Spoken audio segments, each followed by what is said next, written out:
Hi, this is Analog Ergo, and I'm going to be explaining atomic swaps today, which is a peer-to-peer trust minimized approach to exchanging different currencies between different blockchains. So, why do we need this? We saw a lot of centralized blowups in the past 2 years. They're mainly due to a lack of auditability, a lack of fundamental cryptographic assumptions being used for the cryptocurrency transfer. Basically too much trust, not enough verification. And atomic swaps get rid of all of this, and they also add in privacy and fungibility too, which mean that there's a very, very unlikely chance that anyone would be able to see your atomic swap and notice you're doing an atomic swap and then stop it. And if they did want to do it, they would actually have to, stop it on two chains, not just one.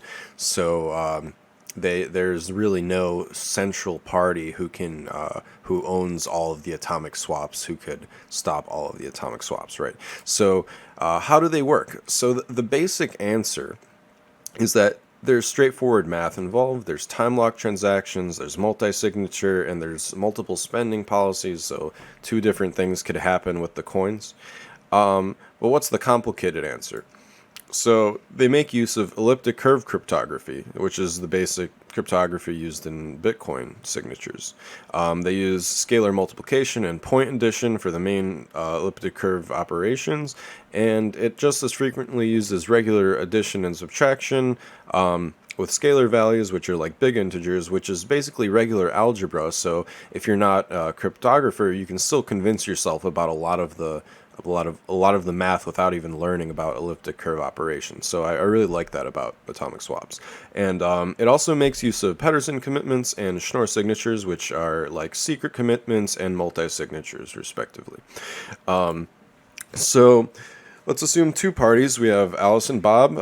Alice has some coins, Bob has some coins. They want to trade for each other. Alice starts the swap. She will generate some deterministically random values. What we do commonly in this protocol is we multiply some secret values by what we call the elliptic curve generator point to get a public value. So Alice will do all this with a couple of values, send the public values to Bob, right? So Bob also does this, and he'll also generate another secret value along with a third one, and he's going to lock some coins to this secret value. So Alice checks that Bob actually did this. She checks that his equation is actually matching up with her numbers, and if that all looks good, then she will fulfill her part of the swap, which involves making a multi-signature with her and Bob's signature required to spend, and also it involves Bob's secret value, right? So she's going to set up her side of the signature, and she's going to basically know that if Bob completes this multi-signature, he's going to reveal his secret value X, which will allow her to take her side of the coins from the swap, right? So basically, if they do this, then they can proceed with the swap. But how does it actually look underneath? Because it can't really be that simple, right? So the scalar values are picked, a random number between 0 and the curve order. Then they're multiplied with scalar multiplication by the curve generator. So that's how we get our public values. And then Bob will basically repeat the same steps, but he will also create basically a message, which is a hash, a SHA-256. And he also creates a secret value X that Alice can use to verify the coins on the other side of the swap. So that will be this 256-bit scalar preimage. It's a system random, get rand bits 256, get a public value. Bob sets up his side of the multi-signature. He also creates a value for Alice to check that he did his computations correct. If that all goes through correctly, then they can basically do the last step, which is that Bob claims his coins from the multi-signature with a signature that includes a secret value. Alice subtracts that signature from the checked pre-computed value earlier to reveal the secret value X, and then she can spend with the secret value X. So I know I ran through that pretty fast, but really it's way too complicated for me to detail every single thing right now, but that's basically how the math and programming look. And here are some unmentioned but important factors that really need to go into this, which is that there need to be some time lock transactions on both sides, so that if one party does something wrong or leaves or whatever, something goes wrong, that if you have your coins up there, that they're not just locked forever to the other party's secret value or something, right? Your coins are up there, but after a certain amount of time, you can reclaim them. So that's what the time lock is for. So that's highly important, but I didn't mention that because it's a little confusing to mention within the context of all this stuff. So another thing is that deterministically random nonces have to be used. And you also can't reuse nonces and you can't reuse secret values, because if you do and someone happens to pay attention, then they can trivially bring that value up again and steal the coins. So we can't have that happening. So side channel attacks can also theoretically happen, which, not to go into it too far, but they're basically physical security attacks, which can be prevented by certain like mathematical implementations. That's definitely a more difficult and complex thing to attack, but it's something we can attempt to approach. And higher level extensions are really powerful and sort of need to be made, because in order to get these atomic swaps happening efficiently, we need to be able to coordinate people who want to swap, and those people need to have access to price APIs and all sorts of things. Sort of to allude to what I plan to do for this implementation, it includes some sort of public key cryptography also, so that we can interact with these things online without leaking any of our private data online, right? So we can control our keys, but we can also interact online and still have this good network effect that we have from these cryptocurrency chains that we're using, right? So that's pretty much it. Thank you for listening to the explanation of the underlying stuff. It was really exciting for me to research all of this. I'm really glad I got to participate here. And the next part is just going to be a demonstration of how they work from a very, very low level, but hopefully it'll still be interesting and exciting to you as it was for me. Alright, so now we're going to go through some of the Python code that I'm using to test the lowest level of the atomic swap. And I'm going to show you some of the important things I'm doing here to prevent funds getting stuck on chain, which was one of the big problems I was running into when testing this. So one of the first things I do to prevent this is use the dlog group here, which is basically the elliptic curve group that ErgoScript uses to check curve points. If we don't use that, then we run into curve points and curve operations that ErgoScript can't check, which leads to spending conditions becoming impossible to fulfill, which basically means funds get stuck on chain, and that's not good. The other thing we have to check for is Java big integer max. So if any scalar values run into this giant number here, if they're larger than that, or basically if they're this number or they're larger than that, then we don't use them. So as long as we're doing that, we can implement the rest of the atomic swap exactly how we discussed earlier. And if you want to look at this code, it's all on GitHub, including some other implementations to sort of try and help people understand how this works from like a two-party perspective. So this also outputs a bunch of basically steps, which are like directions of how you might test this protocol.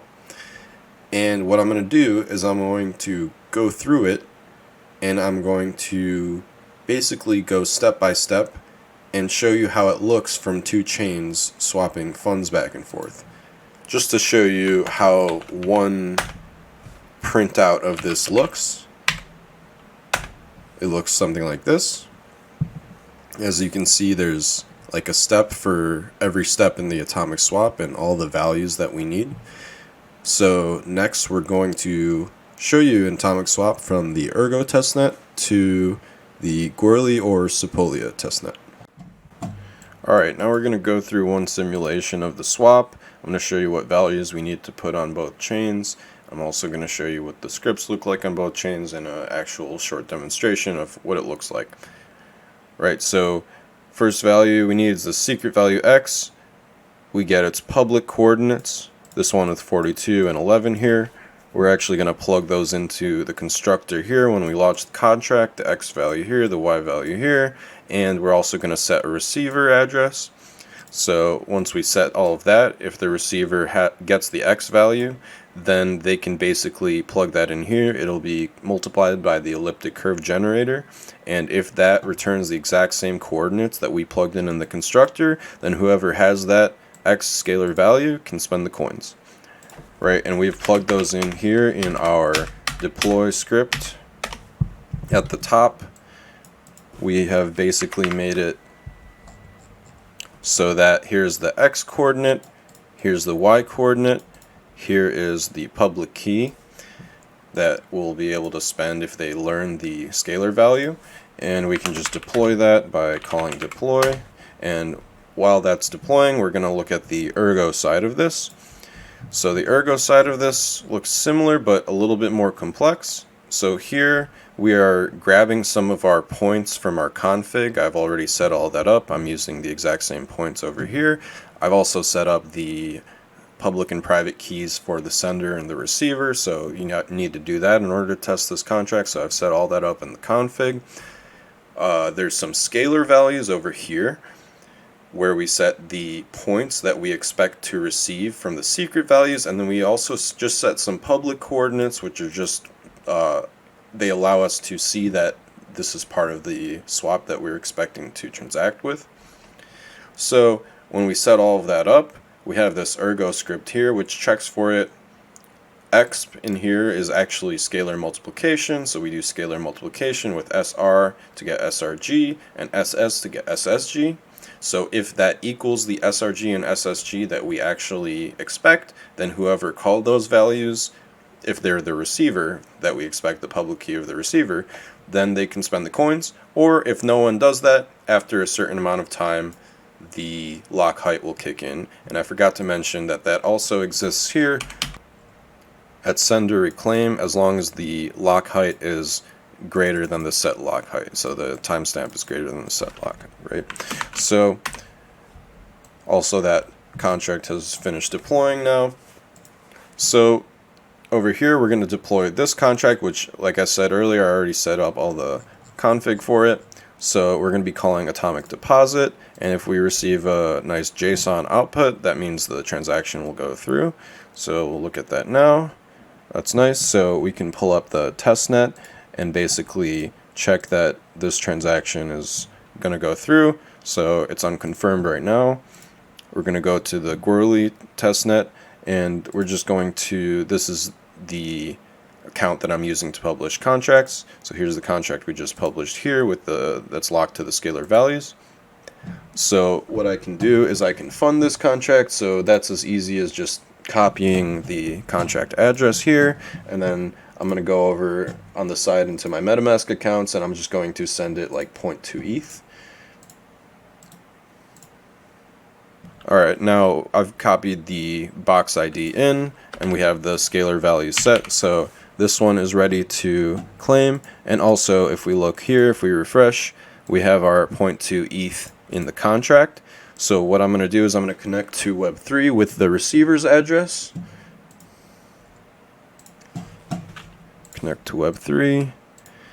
And I'm going to call receiver withdraw, but first I'm going to copy this X value. And we're going to paste that in. And if you can see over here, we can just, that'll just go through. And in a moment, I will show you that the balance will update.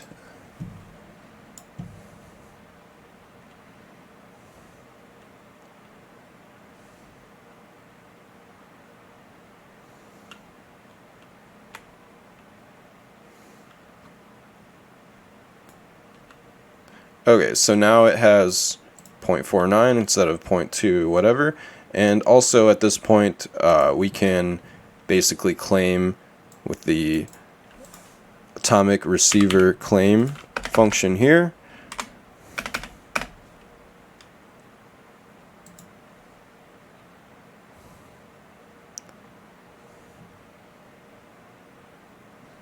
As you can see, that just went through there.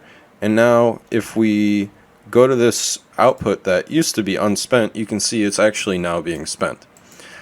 So now, as you can see, we can use the private scalar values to commit to some public coordinate points and use that to spend our coins from both sides on the atomic swap.